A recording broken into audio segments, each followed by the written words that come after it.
আসসালামু আলাইকুম বন্ধুরা, কেমন আছেন আপনারা? আশা করছি আল্লাহর রহমতে অনেক ভালো আছেন। আলহামদুলিল্লাহ, আমি অনেক ভালো আছি। আজকে আমি বেগুন দিয়ে পাঙাশ মাছ ভুনা করে দেখাবো। এখানে আমি নিয়ে নিয়েছি পাঙাশ মাছ আর নিয়ে নিয়েছি বেগুন। বেগুন আর পাঙাশ মাছ আমি ভালো করে লবণ আর হলুদ দিয়ে মাখিয়ে নিয়েছি। এখানে আমি প্যান বসিয়ে দিয়েছি। প্যানে দিয়ে দিয়েছি পাঙাশ মাছ আর দিয়ে দিয়েছি বেগুন। এগুলোকে আমি এখন ভালো করে ভেজে নিব।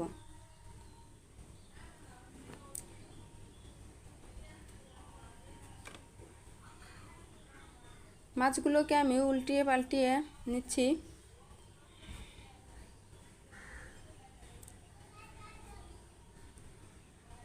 বেগুনগুলোকে আমি উল্টে পাল্টিয়ে দিচ্ছি। বেগুনগুলো আমার একটু বেশি পুড়ে গিয়েছে।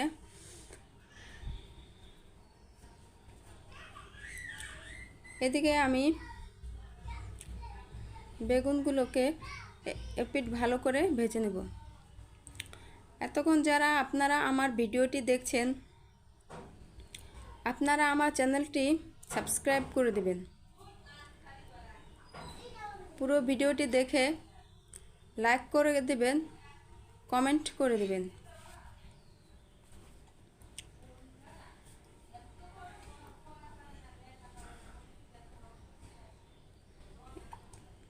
এদিকে আমি বেগুনগুলোকে ভালো করে ভেজে উঠিয়ে নেব। এদিকে আমি অন্য বেগুনগুলোকে সাইডে দিয়ে ভেজে নেব। আপনারা একসাথেও দিতে পারেন কিংবা ভাগে ভাগেও দিতে পারেন। আমার ফ্রাই প্যানে যেহেতু জায়গা আছে, সেহেতু আমি দুটোকে মাছ আর বেগুনকে একসাথেই ভেজে নিলাম।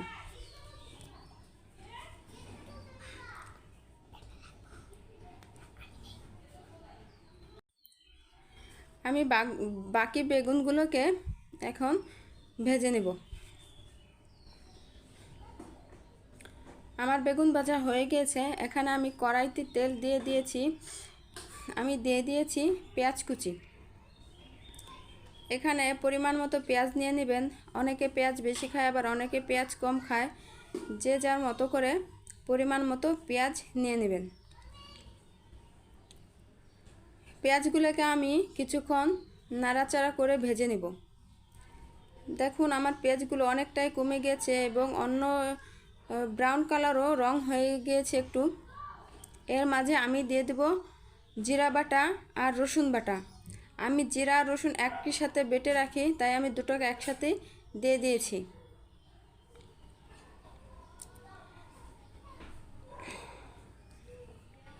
আপনারা যারা মশলা কম খান কিংবা বেশি খান, আপনারা সেই পরিমাণ মতো দিয়ে নেবেন। এখানে মশলাগুলো আমি কিছুক্ষণ ভালো করে নাড়াচাড়া করে ভেজে নেব।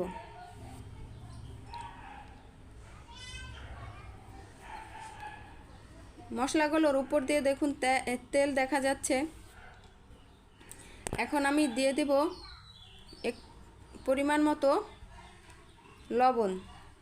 দিয়ে দিয়েছি হলুদের গুঁড়া, দিয়ে দিয়েছি মরিচের গুঁড়া। যে যেমন ঝাল খান আপনারা তেমন ঝাল দিয়ে নেবেন। আমি এখন এই মশলাটাকে আবার কিছুক্ষণ ভালো করে কষিয়ে নেব।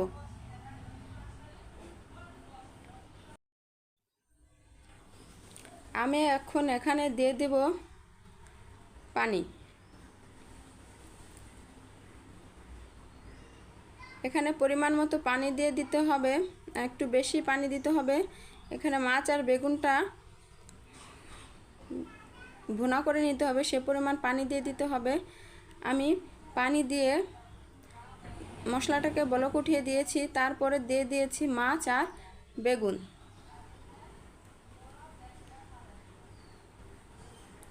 এখন কিছুক্ষণ জাল করার পরে যখন পানিটা কমে আসবে, দেখুন পানিটা আমার কমে গিয়েছে। এখন যে যেভাবে রাখবেন এভাবে কেউ নামিয়ে নিতে পারেন, কিংবা এর থেকে পানি টেনে গেলেও নামিয়ে নিতে পারেন। আমি এ পর্যায়ে নামিয়ে নিয়েছি। দেখুন, পরিবেশনের জন্য রেডি হয়ে গিয়েছে। আমার ভিডিওটি দেখার জন্য ধন্যবাদ।